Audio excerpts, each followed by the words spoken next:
Greetings, everybody. It's Parshat Vayehi, and today I'm on my bike on Sderot Nordau in Tel Aviv. And I want to share something for the parasha connected to the man for whom this road is named, Max Nordau. It's the late 19th century. It's Paris, and Max Nordau is one of the most successful physicians of the city, a highly educated and assimilated Jew in Paris. And one day, a Eastern European Hasidic immigrant family of refugees come to him and they say, "We need your help. Our son is sick." And Nordau says, "Of course, I will treat him." He aids the boy, he heals him, and at the end, he says to him, "Teach me something that you have learned in your cheder." And he says this with a tone of condescension, because Nordau thinks that Jews really need to be in the gymnasium, learning, becoming acculturated Europeans.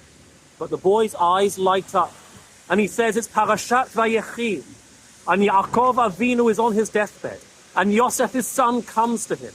And Yaakov says, "I know you harbor a grudge in your heart against me, that when your mother Rachel died, I did not take her to Hebron to bury her in Ma'arat HaMachpelah with the rest of the family, but rather I buried her on the roadside, Derech Bethlehem Ephrata.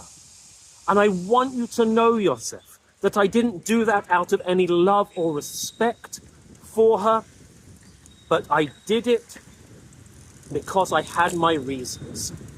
And Rashi picks up and explains what those reasons were.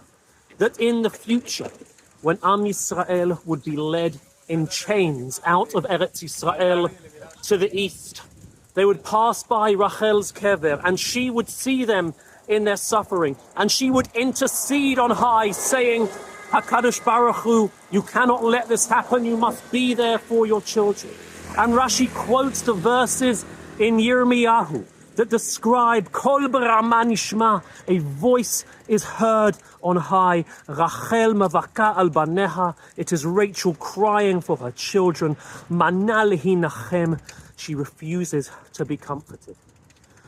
And Yirmiyahu carries on with Hashem saying, "Mini kolech mi bechi," still your voice from crying, Rachel, and your eyes from weeping.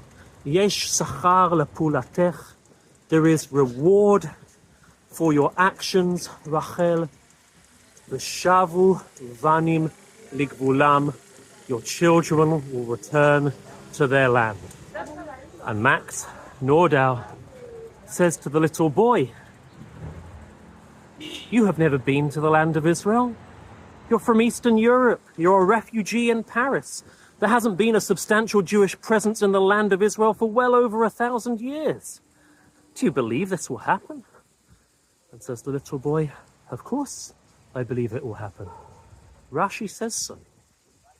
And in that moment, Max Nordau would later describe that he felt an intense combination of both shame and inspiration.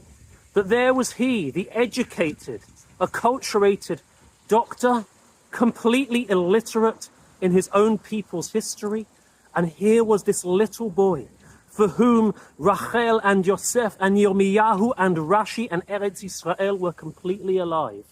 And at that moment, Nordau made a decision that he was going to attach his great skills and energy to the cause of Am Yisrael returning to their land.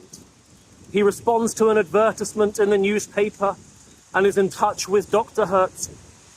And at the first Zionist Congress in 1897 in Basel, he gives a long speech in German, but the Hebrew that he says at that speech repeatedly is V'shavu vanim ligvulam.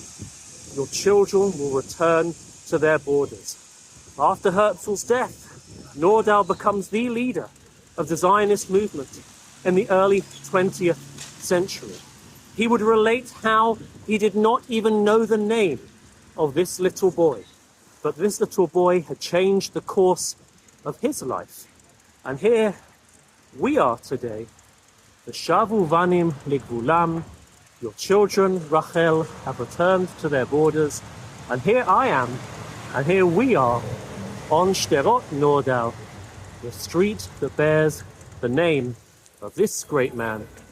May we all be open to be inspired by the chance encounters that we have to commit ourselves to the greatest project of our day.